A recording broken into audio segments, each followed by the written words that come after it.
The rain fell in sheets over New York, turning the city's neon-lit streets into a maze of reflective puddles.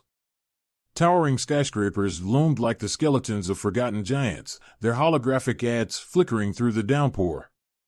The air smelled of wet metal, ozone, and the faint, acrid tang of burned-out hovercar engines. It was just another dreary evening for Michael Cross, who preferred it that way. Solitude was easier when the world around you was gray. Michael lived in a dingy apartment on the 47th floor of a crumbling high-rise in the lower district, far from the glamour of the upper spires where the rich and influential resided. His place was a clutter of outdated tech, half-finished projects, and stacks of takeout containers.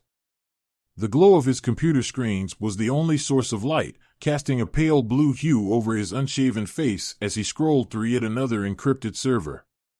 As a freelance cybersecurity expert, Michael had always been good at staying off the grid. He preferred to keep his head down, far away from the prying eyes of the government and their ever-growing surveillance network.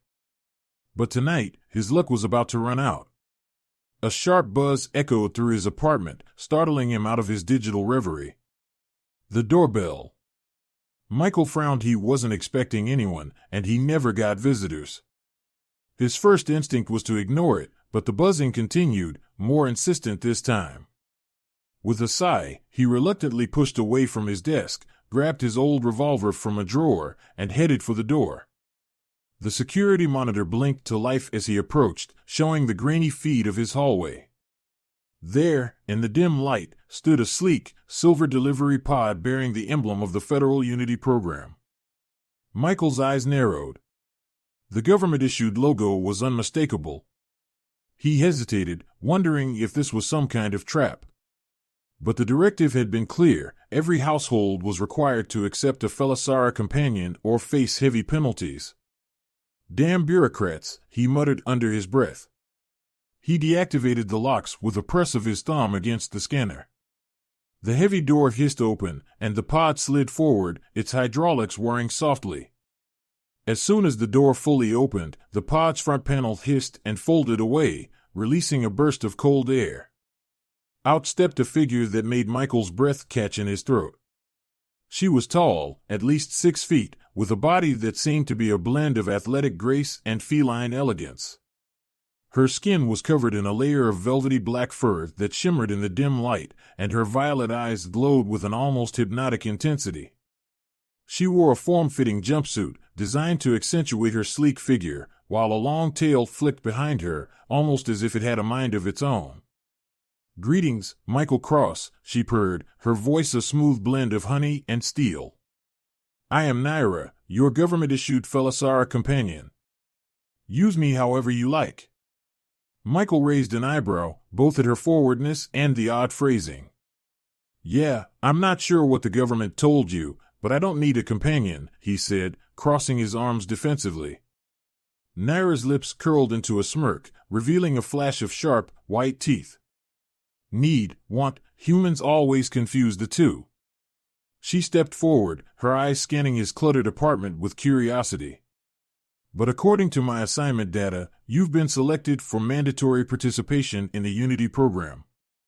So here I am." Michael sighed and rubbed the back of his neck. He had read the reports when the Unity program was first announced. There were riots. People didn't trust the idea of alien companions, especially ones that were so human-like. But after the government began offering tax breaks and other incentives, resistance quickly died down. "All right, fine," Michael grumbled, stepping aside reluctantly. "You can come in. Just don't touch anything." Naira's ears perked up, and she glided past him with an elegance that belied her size.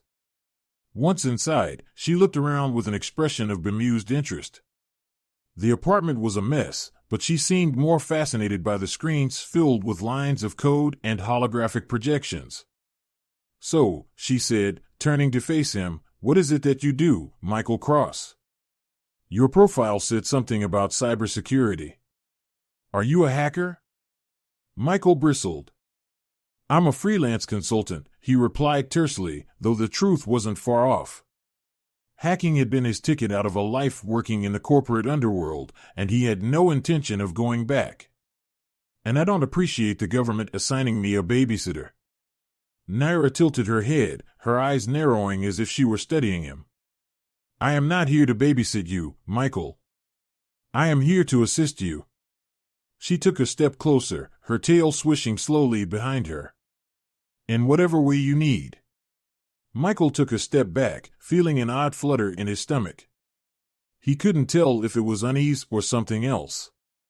Look, if you're going to stay here, there are going to be ground rules. You don't touch my work, you don't snoop around, and you definitely don't interfere with anything I'm doing. Got it? Naira's smile didn't waver. Understood, Michael. But, she added, her voice lowering to a near whisper, you might find that I am more useful than you realize. Michael opened his mouth to retort, but his words were cut off by the sudden chirp of an incoming notification from his computer. He turned to check the screen, only to find that one of his firewalls had just been breached. Panic shot through him. He had set up multiple layers of protection, each more complex than the last. There was no way anyone should have been able to get through them that quickly. Impossible, he muttered, fingers flying over the keyboard to isolate the breach. But before he could lock it down, Naira appeared beside him, her eyes glowing faintly. Let me help, she said softly, placing a hand over his on the keyboard. The screen flickered, and suddenly, the breach was neutralized, the system sealing itself off with a speed that left Michael dumbfounded. How did you dash? He began, turning to face her. Naira just smiled, a knowing glint in her eyes. As I said, Michael, I am not just here to sit pretty. I was designed to assist in more ways than one. She leaned closer, her breath warm against his ear. But if you want to find out just how deep that goes, you'll have to trust me. Michael's instincts screamed at him to push her away, to kick her out and barricade the door. But there was something about those eyes, that confidence, that pulled him in despite himself.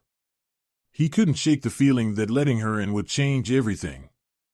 As he stared into her otherworldly eyes, he realized he had already crossed the point of no return. The question was, would it be his salvation or his downfall? New York's rain-slicked streets glimmered like a galaxy of stars in the distance, but all was quiet in Michael Cross's dimly lit apartment. The only sound was the soft hum of computer fans and the occasional drip of water from a leaky ceiling. As the city around them continued its relentless rush, time seemed to stand still inside these four walls, where Michael found himself in an unexpected predicament. Naira was sitting cross-legged on the floor, her back against the wall, her glowing violet eyes focused intently on him. There was an aura about her that made it hard for Michael to dismiss her presence. She was more than just an assigned companion. The way she moved, the way she spoke, it was unsettlingly human. He paced the room, still shaken by how easily she had overridden his system breach earlier. All right, let's get one thing straight, he said, running a hand through his disheveled hair. How the hell did you do that? I've spent years building those firewalls. No human or alien, for that matter, should have been able to cut through them like that. Naira's ears twitched, and she let out a soft, purring chuckle.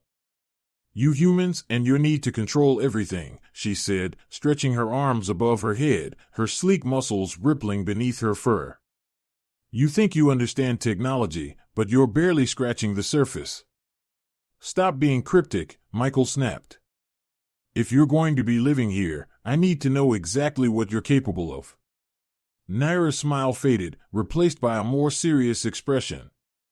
She leaned forward, her eyes locking onto his with a gaze that felt like it was peeling away layers of his mind. Very well. But if I tell you, you must promise not to share it with anyone. There are consequences for knowing too much. Michael raised an eyebrow, skepticism written all over his face. But curiosity got the better of him, and he nodded reluctantly. Fine. I'm listening. Naira shifted her position, sitting up straighter. The Felisara were not always the subservient companions that your government wants you to believe. My people are not docile pets, nor are we here purely out of goodwill. The truth is far more complicated. Michael leaned against the edge of his desk, arms crossed. Go on. She paused, as if weighing how much to reveal. Our planet, Felisara Prime, was on the brink of collapse, our resources depleted, our atmosphere poisoned by centuries of conflict. Your government's offer of asylum came at a cost. They promised to save us, but in return, they demanded something we couldn't refuse, our people. Michael's eyes narrowed. So, they forced you into this companion program? Naira's ears flattened against her head, a rare show of vulnerability. Not exactly forced. We agreed, but under duress. The agreement was presented as a way for us to survive, to find a new home. But once we arrived on Earth, it quickly became clear that the Unity program was more of a leash than a lifeline. Michael's mind was racing.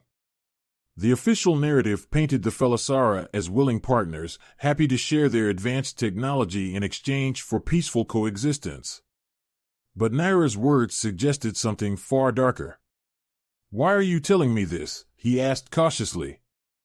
If your government handlers find out you've shared classified information, won't they just deactivate you or something? Naira's gaze softened, and for the first time since they'd met, Michael saw a flicker of genuine fear in her eyes. That's the thing, Michael. We're not machines that can be deactivated. We're living, breathing beings, and we can feel pain, just like you. Michael's jaw tightened. The idea that these companions were essentially enslaved, their free will overridden by the government, sent a chill down his spine. Then why do you follow their orders? Why not just fight back? Naira's laughter was bitter this time. You think it's that simple? The implants they put in our heads are designed to suppress rebellion. Disobedience triggers excruciating pain. I've seen others try to resist, only to be reduced to screaming shells of themselves. But there are ways to circumvent their control. It's why I was sent to you. Michael's heart skipped a beat. Sent to me? What are you talking about? Naira stood up, her eyes narrowing as she began to pace the room. I wasn't assigned to you randomly. I was chosen because of your reputation. The Felisara have been monitoring human networks, searching for someone who could help us break free. Your name came up, Michael Cross, the infamous hacker who once breached the WorldNet's highest security protocols. We need your skills. Michael's mind reeled. He had spent years trying to stay off the government's radar, doing freelance work for private clients and corporations. He never imagined that an alien resistance would come knocking on his door. This is insane, he muttered. Even if I wanted to help you, I'd be putting a target on my back. The directive doesn't mess around when it comes to protecting their assets. Naira stepped closer, her voice dropping to a near whisper. I understand your hesitation, Michael. But this isn't just about us. The directive is planning to use the Felisara to do more than just serve as companions. They are experimenting on my people, turning them into soldiers, assassins, spies, weapons. Michael's blood ran cold. He had heard rumors of secret government projects, but nothing this extreme. Why me? Why not go to someone with more power, more resources? Naira's expression softened, and she placed a gentle hand on his shoulder. Because you're not just a hacker. You're someone who understands what it means to fight for freedom. You escaped the corporate hellscape, didn't you? We need someone who doesn't just see us as tools. We need someone we can trust. Michael swallowed hard. The weight of her words settled heavily on him. For years, he had kept to himself, avoiding attachments and responsibilities. But here was a chance to actually make a difference and opportunity to help beings who had been enslaved by the same system he despised. He closed his eyes, trying to block out the flood of conflicting emotions.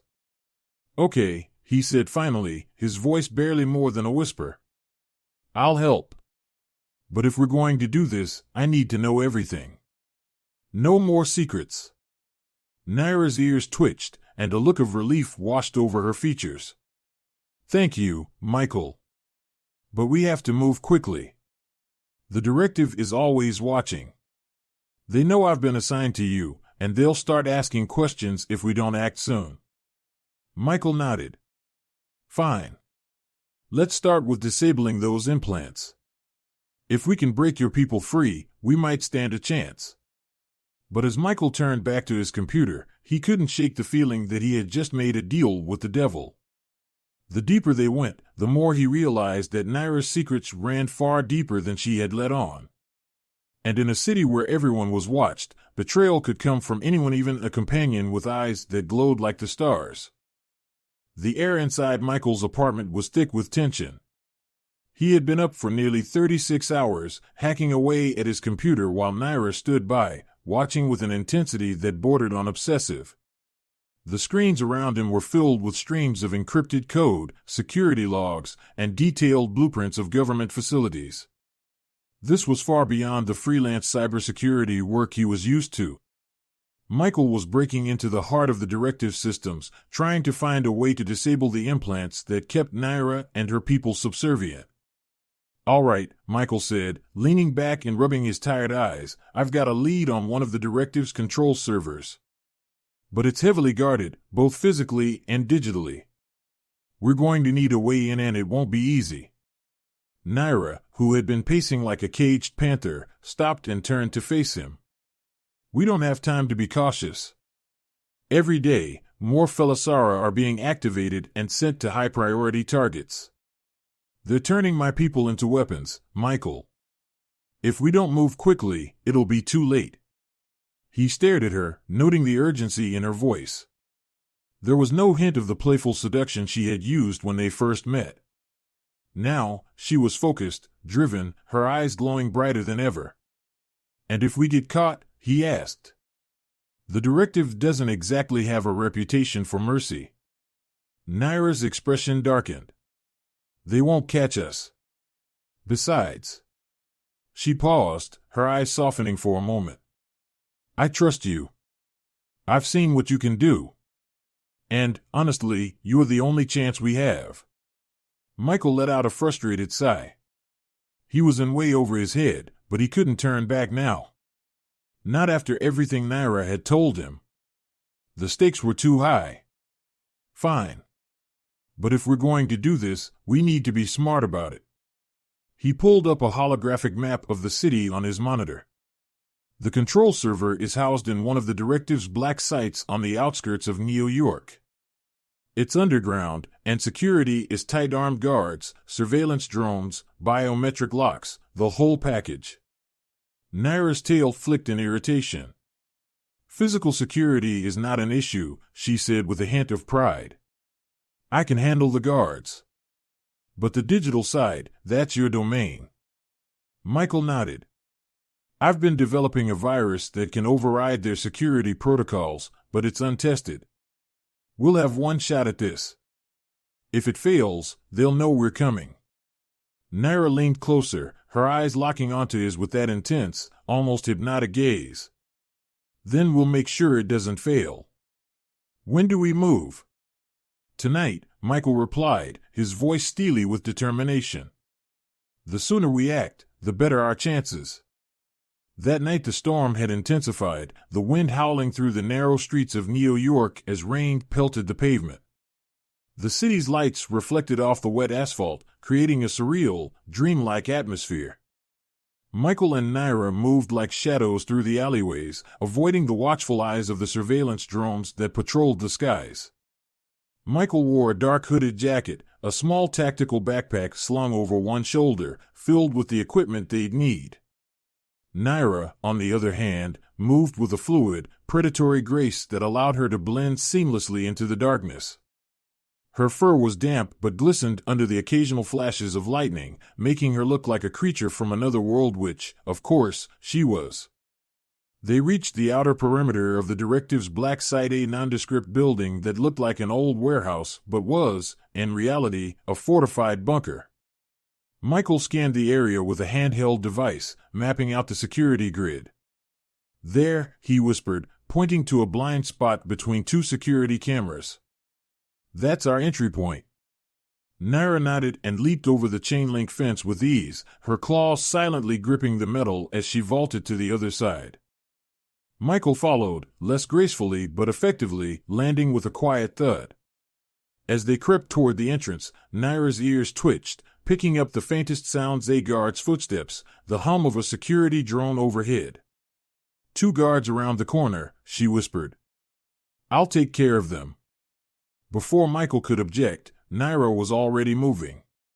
She disappeared into the shadows, and moments later, there was the faint sound of bodies hitting the ground. Naira reappeared, wiping a thin line of blood from one of her claws. "Clear," she said, her voice cold and efficient.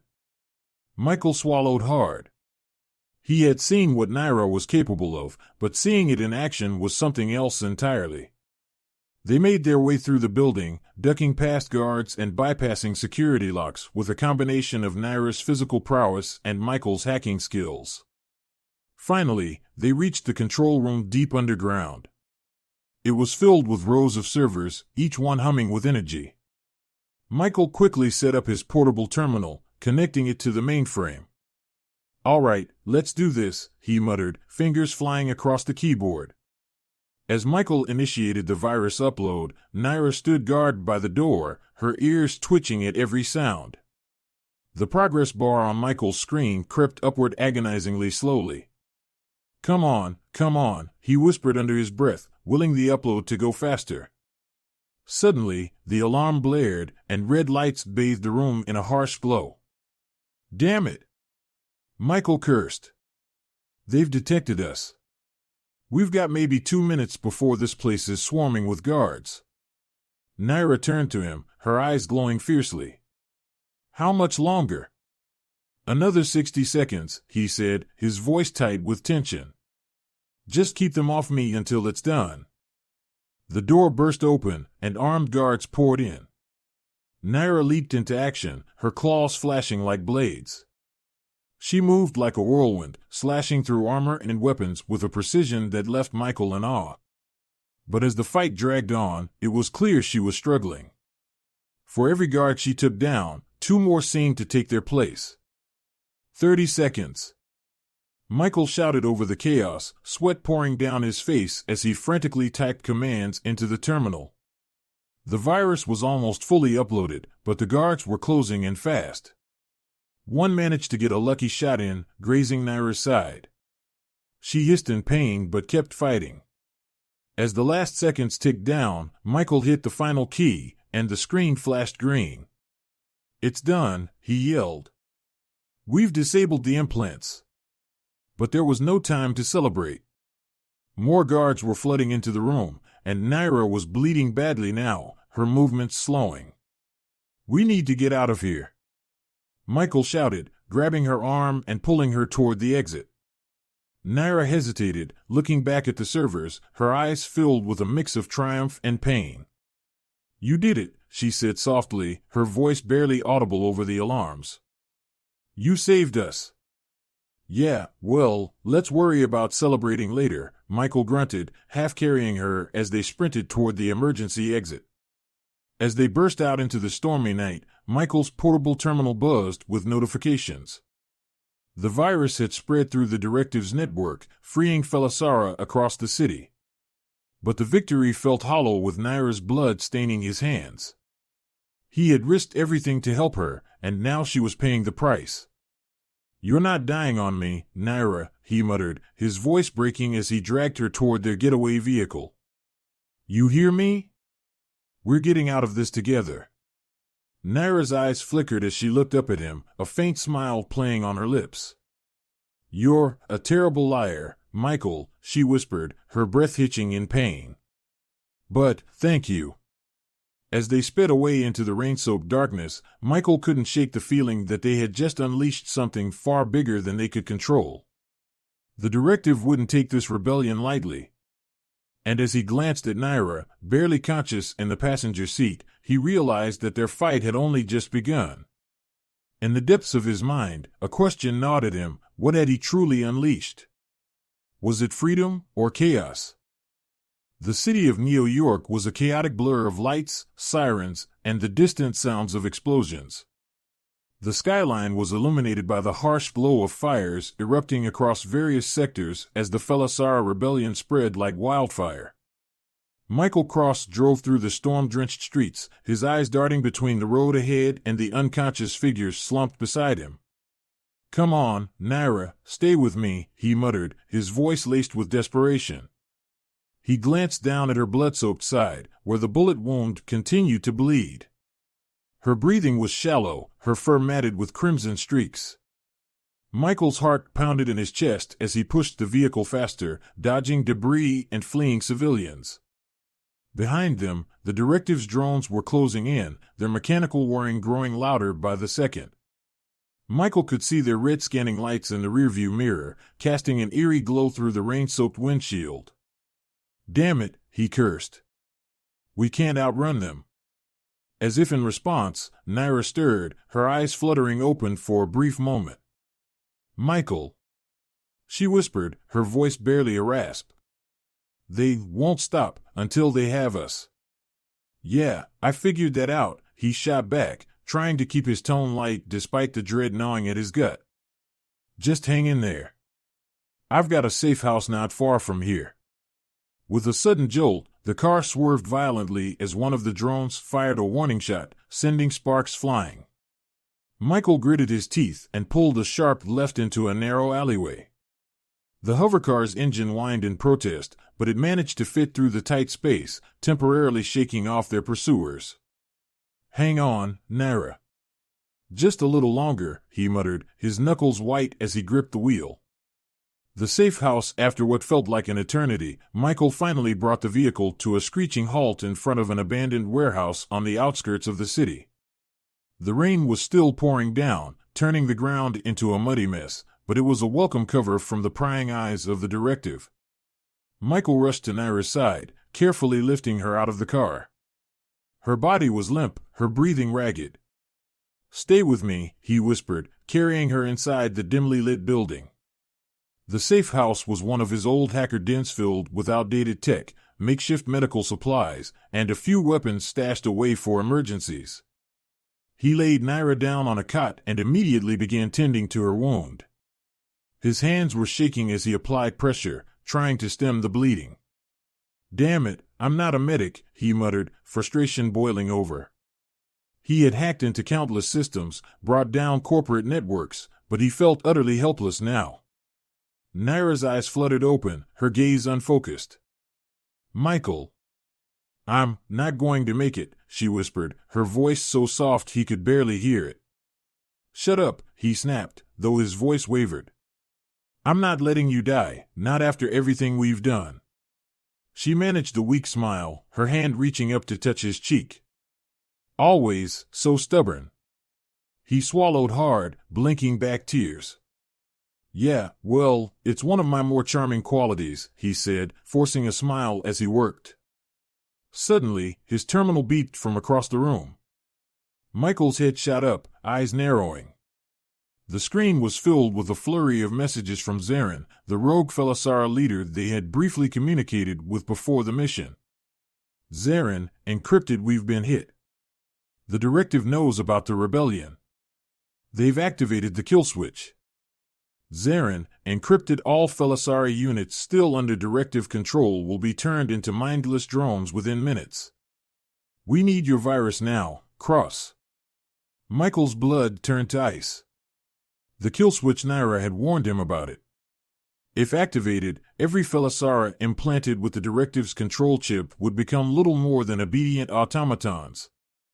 Even the freed Felisara would be vulnerable. The directive was playing its final card, willing to destroy the Felisara rather than let them escape control. He turned to Naira, whose eyes were now fully open, though glazed with pain. "I need your help," he said urgently. "We can't stop the kill switch from here, but you can access their network directly, can't you? If I upload the virus, you can amplify it, disrupt the signal." Naira's eyes dimmed, her breath shallow. "I don't know if I have the strength left, Michael," she said, her voice cracking. "The nanotech, it's degrading. I'm burning out." Michael's heart clenched. He knelt down, taking her hand in his. You can do this, Naira. I believe in you. You just need to hold on a little longer. He could see the doubt in her eyes, but he refused to let her give up. We're so close. If we don't stop this, they'll turn your people into slaves, or worse. Naira's ears twitched, her resolve hardening. All right, she whispered. Plug me in. Let's finish this. The final stand. Michael worked with feverish intensity, connecting Naira to his terminal via a series of biointerfaces he had hacked together. The moment he initiated the connection, she let out a gasp as the digital and biological merged.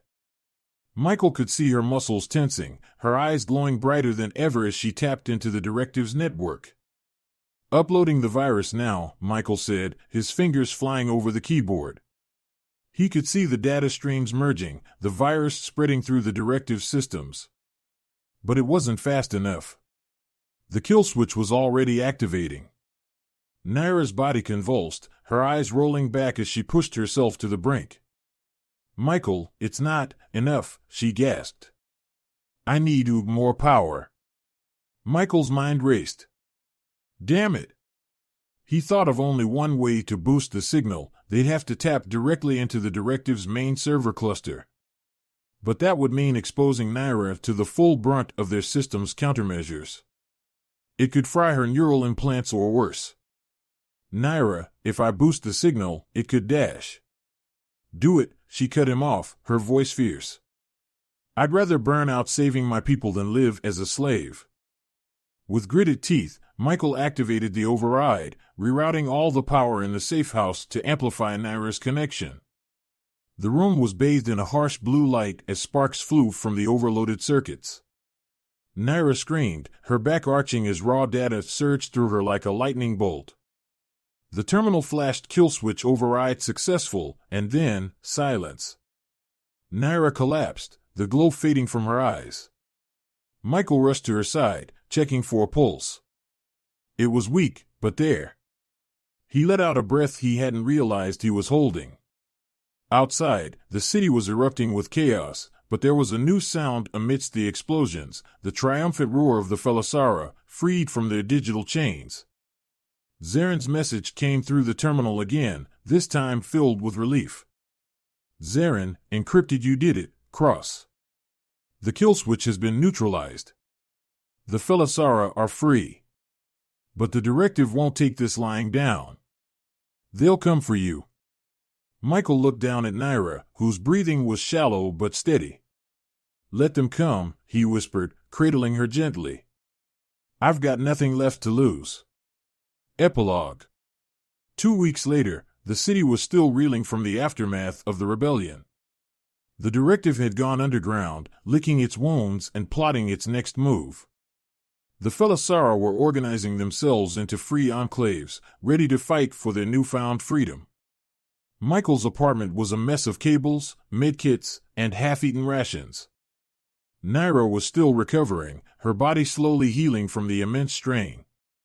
She was propped up on the couch, watching Michael as he tinkered with a new terminal. You're still here, she murmured, her voice soft but steady. Michael looked up, a crooked smile on his face. Yeah, well. I've kind of gotten used to having a stubborn alien cat girl around. Besides, someone's gotta keep an eye on you. Naira's lips curled into a faint smile. I guess that means I'm stuck with you then. Michael leaned closer, brushing a stray lock of her fur out of her eyes. Yeah. And this time, I'm not letting go. As the rain poured outside, the two of them sat together, bound by a shared fight, a shared victory, and the promise of a future where they would no longer run from the shadows, but face them together.